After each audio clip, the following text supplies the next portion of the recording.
Welcome to Watch of the Week. This is a series of brief videos about recently introduced wristwatches.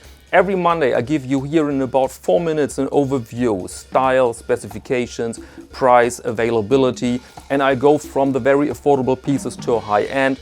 And Watch of the Week is not a commercial, I'm independent and so I can give you here independent informations. And our topic in this week is... People often ask me about German watches. They ask, can you recommend something more luxurious than Lac or Stover, but on the other hand not in the price region of Glashütte Original? Answer, Mühle Glashütte. I've handled several watches of this manufacturer, often owned by relatives and colleagues, and they combine excellent quality with high prices, yes, but in a, let's say, realistic region.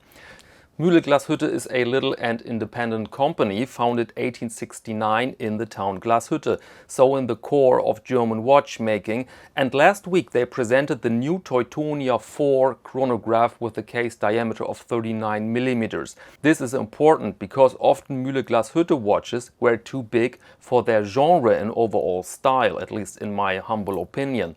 So let's go over the basics. Automatic chronograph, case diameter is 39, length overall 46 and the height is 14.6.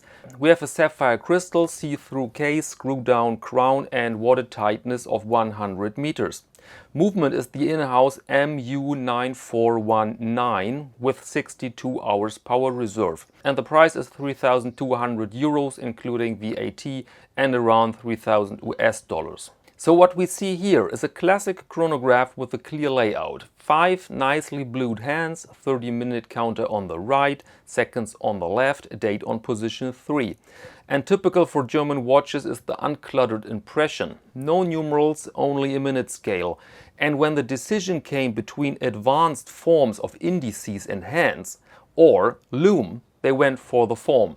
And I must say, very well done, especially the balance of the hands and these geometric facets of the indices. Very well chosen is also the dial color in my eyes. We have to see that there are numerous whites out there, between cheap and luxurious like ivory. And this is here very noble white. Fonts are pretty basic, a bit too basic in case of the Teutonia print if you ask me, but okay. And by the way, nautische Instrumente you see there above the Mühle means nautical instruments. This is because of the history of the company. In earlier days they produced chronographs and other timepieces for ships. The case form is also very German. Think of Chrono Swiss for example. There you have also these lugs and spring bars secured with screws. Rock solid, but of course changing straps is more complicated. Movement. Very advanced in-house caliber. It's regulated in 6 positions and performs with a maximum tolerance of 8 seconds a day. Note the nicely decorated rotor and the overall impressive caseback. This is exactly the look of a sophisticated machine which can be very popular in Germany. And very popular is also when an entire package comes without weak spots. And this you have here. All specs are good. Chronograph, screw-down crown, sapphire, 100 meter water resistancy, 62 hours power reserve, in-house caliber, perfectly dimensioned elements on the dial. For people who value all this Teutonia here is a little monster. And so really a recommendation. If you have to pay these 3,200 euros is another question. I personally would buy such a watch slightly used, but this of course is a personal decision. And when you say, no, you like big watches, then check out the other watches in the Teutonia line. There's quite something to explore. Okay, thanks for watching. My name is Tim. Let's meet here again next Monday to Watch of the Week.